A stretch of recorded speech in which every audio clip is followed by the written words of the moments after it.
E aí, galerinha, beleza? Tranquilinho? Indo? Então vamos lá, vamos indo, tá? Vamos continuar falando sobre as soluções. Na aula passada, nós definimos o que era uma solução, nós falamos da solubilidade, da quantidade máxima de soluto que eu posso dissolver em uma determinada quantidade de solvente em uma temperatura fixa. E depois nós classificamos as soluções baseado no conceito do coeficiente de solubilidade. Então, solução insaturada, solução saturada com corpo de fundo, que está ali dentro do saturada, e solução supersaturada. Agora a gente vai continuar falando de tudo isso, mas através dos gráficos. Então, vamos falar um pouquinho da análise gráfica das soluções. Classificar a solução, falar de coeficiente de solubilidade, mas tudo utilizando os gráficos. Sussu? Então, vamos lá. Nós vimos na aula passada que a solubilidade ela varia com o aumento da temperatura. Eu posso aumentar a temperatura e aumentar a solubilidade, ou eu posso aumentar a temperatura e diminuir a solubilidade. Depende da substância. Tem substância que melhora a solubilidade com o aumento da temperatura e tem substância que melhora a solubilidade com a diminuição da temperatura. Vamos falar disso um pouquinho olhando para os gráficos. Primeiro gráfico aqui, galera, gráfico clássico de solubilidade em função da temperatura, que é isso que a gente quer analisar. Então, eu tenho solubilidade no eixo do Y, gramas de sal, gramas do sólido por 100 gramas de água, ou pode ser 1000 gramas de água, enfim, tantufas, tá? E aqui eu tenho no eixo do X a temperatura. Então, esse é um gráfico de solubilidade em função da temperatura. O que a gente pode observar nesse gráfico aqui? A gente pode observar que conforme aumenta a temperatura, eu aumento a solubilidade. Dá uma olhadinha aqui, a 10 graus Celsius, eu tenho uma solubilidade um pouco menor que 10 gramas de sal em 100 gramas de água. A 20 graus Celsius, eu já tenho uma solubilidade maior que 10 gramas de sal em 100 gramas de água. A 30 graus está quase 20 gramas de sal em 100 gramas de água. Então, conforme a temperatura vai aumentando, a solubilidade do sal aumenta também, belezinha? Então, esse é um gráfico crescente, quando o aumento da temperatura favorece o aumento da solubilidade da substância. Vamos dar uma olhada agora nos 3 pontos.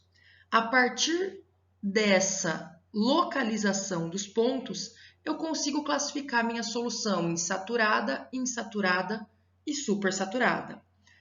O gráfico, galera, a linha do gráfico aqui propriamente dita, ela mostra para mim o coeficiente de solubilidade a cada temperatura. Então, se eu pegar um ponto exatamente em cima da linha, eu tenho o valor do coeficiente de solubilidade naquela temperatura. Então, por exemplo, aqui, a 40 graus, que nós temos o ponto B, eu tenho a solubilidade a 30 gramas de sal por 100 gramas de água. O valor que eu pego exatamente em cima da linha é o valor correspondente ao coeficiente de solubilidade. Então, a gente consegue descobrir, o coeficiente de solubilidade de uma substância a uma determinada temperatura, pegando os pontos exatamente em cima da linha do gráfico. Vamos dar uma olhadinha nos pontos, então. Pontinho A, galera, tá aqui, em verde. Quando eu pego uma solução que está no ponto A, eu posso classificar essa solução como supersaturada. Por quê? Então, o ponto A está aqui a 20 graus, mais ou menos, ó. Dá uma olhadinha, vamos tentar subir aqui, ó. Ele tá, ó, a 20 graus, mais ou menos. Se eu pegar o ponto exatamente em cima da linha a 20 graus, eu tenho o valor do coeficiente de solubilidade, beleza? Se eu olhar para o ponto A, a quantidade de soluto dissolvido no solvente é maior do que o permitido pelo coeficiente de solubilidade. Quando eu tenho uma quantidade de soluto dissolvida maior do que o permitido pelo CS, eu tenho uma solução super saturada. Então, qualquer ponto que nós pegarmos acima da linha do gráfico, eu tenho uma solução supersaturada, porque todos os pontos acima da linha do gráfico têm quantidade de soluto dissolvida no solvente maior do que o permitido pelo coeficiente de solubilidade, belezinha? Então, se eu pegar uma solução no ponto A, ela é uma solução supersaturada, pois a quantidade de soluto dissolvida é maior que o permitido pelo coeficiente de solubilidade. Já o ponto B, galera, como eu falei para vocês, o ponto B está exatamente em cima da linha do gráfico. Se ele está exatamente em cima da linha do gráfico, ele é o coeficiente de solubilidade. Quando a quantidade de sal, de substância, dissolvida no solvente é exatamente igual ao permitido pelo CS, eu tenho uma solução saturada, beleza?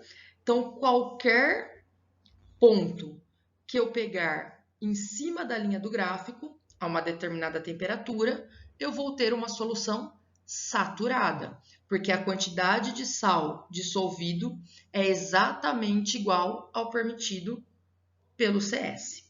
Sussu? Por último, vamos ver o ponto C. O ponto C, galera, é uma solução insaturada. Por quê? De novo, ó, vamos pegar aqui a 60 graus, que é onde está o ponto C. Estou tentando fazer uma linha reta, o que é praticamente impossível.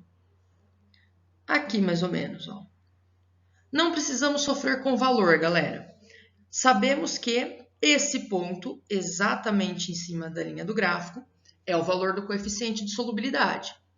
O ponto C, ele está localizado abaixo do coeficiente de solubilidade. Isso significa que a quantidade de soluto dissolvida no ponto C é menor do que a quantidade permitida pelo CS. Se a quantidade de soluto dissolvido em solvente é menor que o permitido pelo CS, eu tenho uma solução insaturada. Qualquer ponto abaixo da linha do gráfico que eu pegar, eu vou ter ali uma solução insaturada, porque são pontos onde a quantidade de soluto está menor que a quantidade permitida pelo coeficiente de solubilidade. Belezinha? Então, eu consigo pegar pontos no gráfico e aí, analisando a relação desse ponto com o coeficiente de solubilidade que eu obtenho olhando para a curva, eu consigo classificar a minha solução em insaturada, saturada e supersaturada. Belezinha? Então, às vezes eu não preciso ter um monte de informação. Se o exercício me dá um gráfico, eu já consigo extrair muita coisa dele, galera. Sussu? Então, vamos lá. Esse gráfico que eu acabei de mostrar para vocês no slide anterior era um gráfico crescente. Era um gráfico onde o aumento da temperatura aumenta a solubilidade do soluto, beleza? Mas nós temos também substâncias que elas têm a sua solubilidade favorecida com a diminuição da temperatura. No caso, esse segundo gráfico, ó, o aumento da temperatura diminui a solubilidade do soluto. Quando eu tenho um gráfico onde o aumento da temperatura favorece a solubilidade, a gente chama esse processo de dissolução endotérmica. Lembra que endo significa absorção de energia e exo significa liberação de energia. Quando eu tenho um gráfico, uma dissolução endotérmica, significa que a absorção de energia, o aumento da temperatura decorrente dessa absorção de energia, favorece, aumenta a dissolução da substância. Quando eu tenho uma dissolução exotérmica, exo é liberar. O cara não quer energia. Significa que a liberação de energia e, consequentemente, a diminuição da temperatura vai favorecer a solubilidade do soluto. Então, aqui, ó, dissolução endotérmica. A solubilidade aumenta com o aumento da temperatura. Gráfico crescente. E a dissolução exotérmica. A solubilidade diminui com o aumento da temperatura. Ou a solubilidade aumenta com a diminuição da temperatura. É um gráfico decrescente. Belezinha? Então, a gente consegue classificar o tipo de dissolução pensando nessas trocas de energia. Sussu? Beleza, então. Vamos dar uma olhada nesse gráfico que tem várias substâncias, galera. Tem a solubilidade, ó, gramas de soluto em 100 gramas de água, de várias substâncias. Tem ali nitrato de sódio, cloreto de cálcio, nitrato de chumbo, dicromato de potássio, nitrato de potássio, cloreto de sódio, clorato de potássio, sulfato de sério. Tá? Reparem uma coisa, todo mundo que está aqui é um sal. Tá? É muito comum a gente falar de solubilidade para sais. Né? Pode ver que várias vezes eu vou falar do soluto da substância, eu falo do sal. Porque sais são substâncias que têm uma boa solubilidade em água. Tá? É muito comum a gente fazer análise de solubilidade de sais.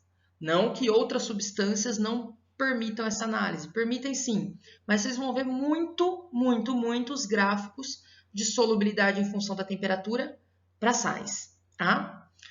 Nesse gráfico que temos vários sais, a gente consegue saber se a dissolução é endotérmica ou exotérmica, tá? E eu consigo também obter os valores de coeficiente de solubilidade de todos esses sais em determinadas faixas de temperatura. Se a gente começar a observar, ó, a gente vai ver que quase todas as curvas são crescentes. Umas mais, outras menos, né? Do NaCl aqui, ó. Nossa, ela tem uma variação pequenininha, né? Bem pequenininha. Isso significa que o aumento da temperatura não favorece tanto a solubilidade, né? Não influencia tanto na solubilidade. Claro que a gente vê um aumento, mas é leve, né? Pensa aqui em relação, ó, ao KNO3, ao nitrato de sódio. Dá uma olhadinha no nitrato de sódio, como a curva é inclinada. Tá? Quanto maior a inclinação da curva, significa que é maior a influência da temperatura. Significa que a solubilidade aumenta mais com variações pequenas de temperatura. Em compensação, o NaCl, para eu aumentar a solubilidade consideravelmente, eu tenho que ter uma variação grande de temperatura. O KNO3, qualquer variaçãozinha de temperatura sem vergonha, já vai aumentando bem a solubilidade da substância. Tá? Então, ó, todo mundo aqui é crescente, menos um cara. Tem um sal aqui, ó, que a gente vê que a solubilidade dele diminui com o aumento da temperatura, e aí chega um momento que ele fica até quase que constante, vai. Isso daqui não vai ser constante, ela vai diminuindo, tendendo a zero, tá? Mas com variações bem pequenininhas nessa solubilidade. O único cara que tem uma dissolução exotérmica desse gráfico é o sulfato de sério. Todas as outras substâncias têm dissolução endotérmica. Tá? Então, só para vocês observarem essa relação, a imensa maioria dos sais tem dissolução endotérmica, beleza? Aumento da temperatura favorece a solubilidade. São pouquíssimas substâncias que vão ter a sua solubilidade favorecida com a diminuição da temperatura. Isso quando a gente fala dos sólidos, galera.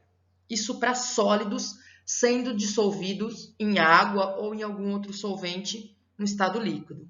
Vamos falar um pouquinho agora da solubilidade dos gases em água ou em um líquido, tá? É diferente quando eu falo da solubilidade de um sólido em um líquido e quando eu falo da solubilidade de um gás em um líquido. Os sólidos, a imensa maioria, vão ter dissolução endotérmica, aquela dissolução que é favorecida com o aumento da temperatura. Agora, para os gases, isso não vai rolar, tá? Por quê?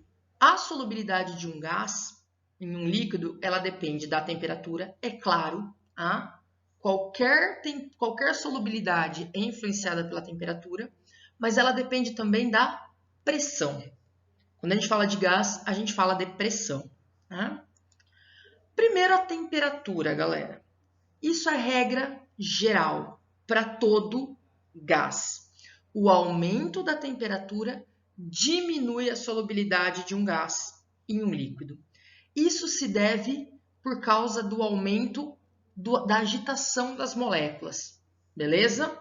Então, quando eu aumento a temperatura de um gás em um líquido, a sua solubilidade diminui, beleza? Então, aqui, ó, se a gente olhar um gráfico de solubilidade do gás em relação à temperatura, então a 1 atm, aqui a gente está mantendo a pressão constante, daqui a pouco eu vou falar da variação da pressão, eu tenho aqui gramas de gás em 100 gramas de água, tá?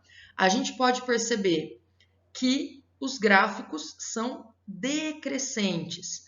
Então, o aumento da temperatura diminui a solubilidade dos gases. Eu coloquei aqui o exemplo do O2, do gás oxigênio, e do gás nitrogênio, que são gases presentes no ar atmosférico, beleza? Então, guardem isso.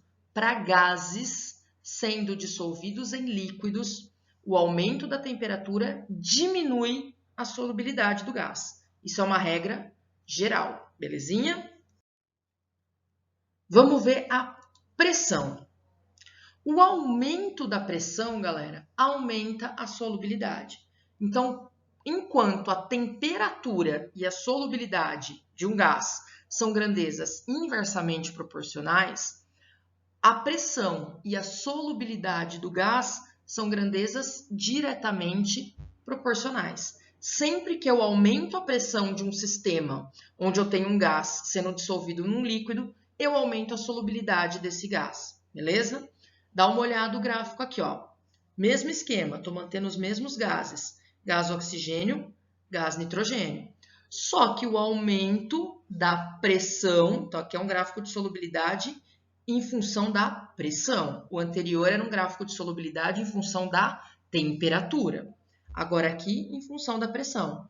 O aumento da pressão aumenta a solubilidade do gás. Curvas crescentes, belezinha? Por que isso acontece, galera?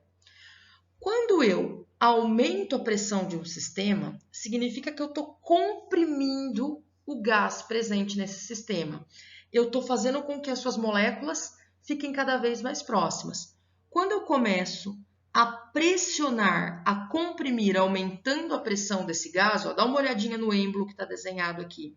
Quando eu começo a baixar esse êmbolo e comprimir o gás, eu começo a aproximar as moléculas e aí eu obrigo elas a se dissolverem no líquido, tá? Então, esse desenho representa bem isso.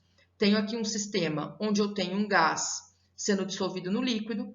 Quando eu estou mantendo a pressão de uma atmosfera ou a pressões mais baixas, eu deixo espaço dentro do recipiente para que as moléculas de gás circulem, não obrigatoriamente dissolvendo-se no líquido. Quando eu aumento a pressão, ou seja, eu começo a descer o êmbolo e comprimir o gás, eu vou apertando, apertando, apertando, vou diminuindo o espaço que o gás teria para circular e obrigo ele a se dissolver no líquido. Por isso que o aumento da pressão aumenta a solubilidade do gás no líquido. Belezinha? Então, quando a gente vai falar de solubilidade de sólidos em líquidos, a maioria das substâncias sólidas tem a sua solubilidade favorecida com o aumento da temperatura. Mas pode acontecer de algumas substâncias que têm a solubilidade favorecida com a diminuição de temperatura, beleza? Quando eu vou falar de gás sendo dissolvido em líquido, aí eu tenho que analisar dois fatores, temperatura e pressão. O aumento da temperatura sempre diminui a solubilidade do gás. E o aumento da pressão sempre aumenta a solubilidade do gás. Belezinha? A gente pode ver isso acontecer, galera, ou essa relação de solubilidade, principalmente com a temperatura, influenciar na poluição térmica, tá? Mais especificamente a poluição térmica quando a gente fala de sistemas aquáticos. Isso é um problema ambiental gravíssimo, tá?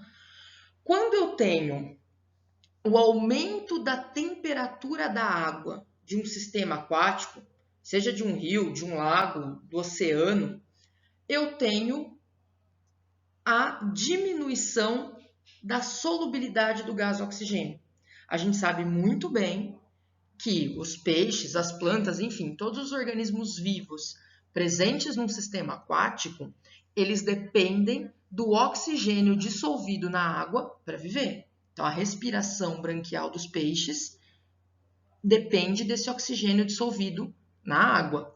Quando eu aumento a temperatura desse sistema, de um lago, por exemplo, eu diminuo a quantidade de oxigênio dissolvido nesse lago. Consequentemente, com menos oxigênio, o peixe tem mais dificuldade para respirar. Isso pode ocasionar a morte desses peixes. Tá? Por que é um problema ambiental isso? Você pode falar, mas da onde que vai vir esse aumento de temperatura do oceano, por exemplo? Galera, usinas nucleares.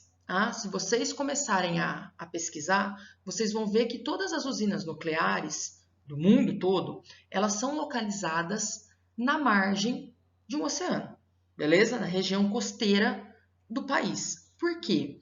Porque é necessário captar a água do oceano para resfriar os reatores. Eu preciso resfriar reator, senão acontece igual lá em Chernobyl, beleza? Chernobyl não era próximo do mar, mas tinha fonte de água que captava para fazer o resfriamento dos reatores. Então, é necessário resfriar o reator nuclear.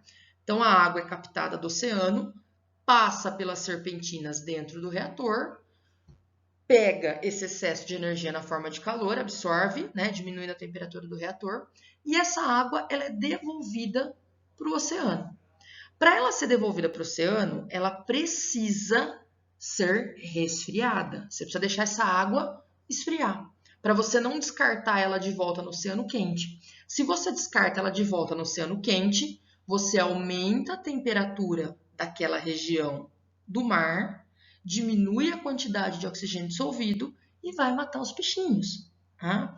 Então, o ideal é fazer esse resfriamento, mas isso nem sempre acontece. Outro problema, na real, outro ocasionamento desse problema. As plataformas de petróleo, galera. Plataforma de petróleo também. Estou falando de plataforma de petróleo no mar. Extração de petróleo marítima. As plataformas de petróleo também necessitam de captação de água para fazer resfriamento da plataforma. E aí a galera devolve a água para o mar sem o devido resfriamento. E aí regiões ao redor de plataforma de petróleo, elas são regiões assim quase que inóspitas. Não tem quase nenhum tipo de vida que dependa de oxigênio ali, porque a quantidade de oxigênio dissolvido é mínima por causa desse aumento da temperatura. Beleza? Então aqui, a poluição térmica é pouco conhecida porque ela não é facilmente observável. A gente não consegue ver. É diferente de ver um monte de lixo ou de ouvir poluição sonora, mas o impacto é considerável. Principalmente quando eu falo de ecossistema aquático. Ela ocorre quando a temperatura de algum ecossistema aquático é aumentada ou diminuída.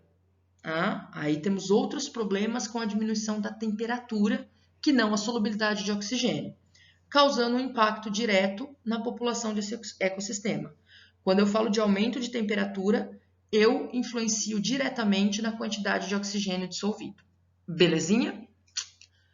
Sussu, galera! Vamos parar por aqui. E aí, a nossa próxima aula, a gente vai começar a falar das concentrações das soluções, das relações entre quantidade de soluto e quantidade de solvente. Belezinha? Então, beijos, até a próxima!